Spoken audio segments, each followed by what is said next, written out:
Hello, dear students. Today's topic is valence bond theory. This theory is used to explain the structure and the properties of coordination compounds. So, in short, we can call it as VBT. Before we study about the theory properly, some of its important postulates we need to know.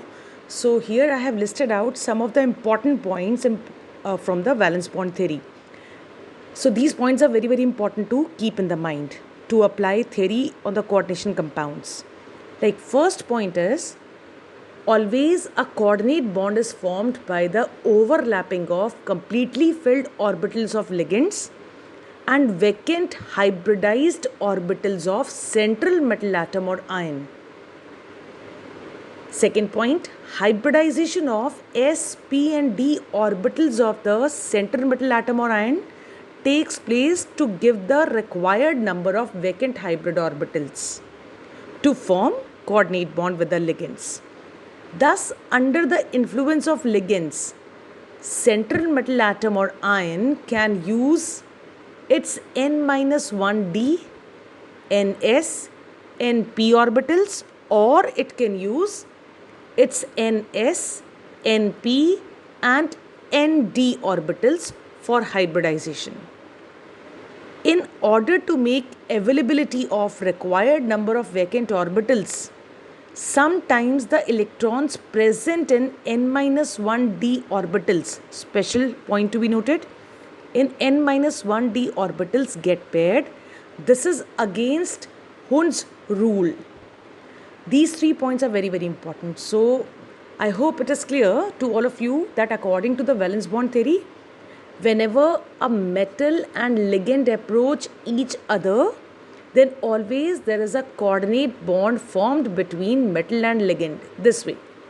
In order to form this coordinate bond, ligand should have completely filled orbitals, or we can say it should carry lone pairs, and metals should have quite a few number of its empty orbitals or vacant orbitals.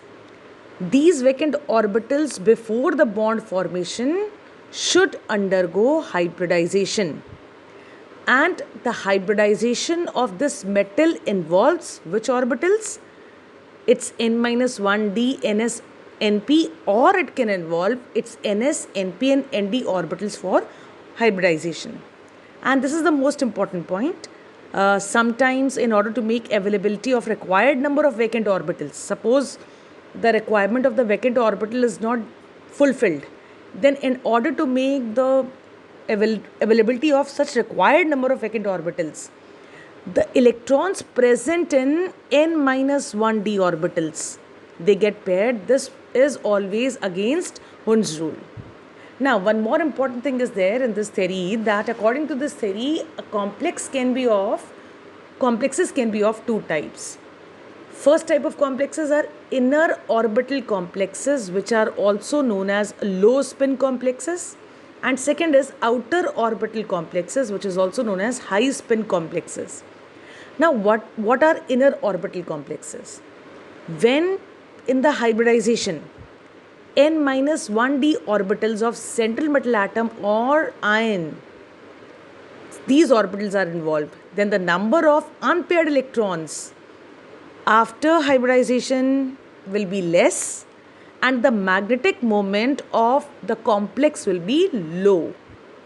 Then the complexes which are formed with the involvement of its n-1d orbitals of central metal atom or ion, such complexes will be known as inner orbital complexes or low spin complexes. Why are they called low spin? Because such complexes have low magnetic moment. Why they have low magnetic moment? Because they have less number of unpaired electrons. Now coming on to the second type, outer orbital complexes, which are also known as high spin complexes.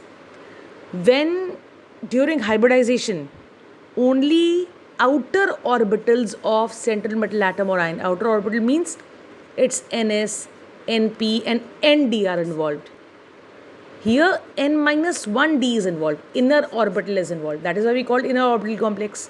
Now here only outer orbitals are involved, so we will call them outer orbital complexes. Now The complexes formed as a result of such kind of hybridization, such complexes will be outer orbital. Not only they are known as outer orbital, these or particular type of complexes will be having more number of unpaired electrons. So due to the presence of more number of unpaired electrons, they will be having high magnetic moment. That's the reason we call them high spin complexes. I hope the concept is clear to you.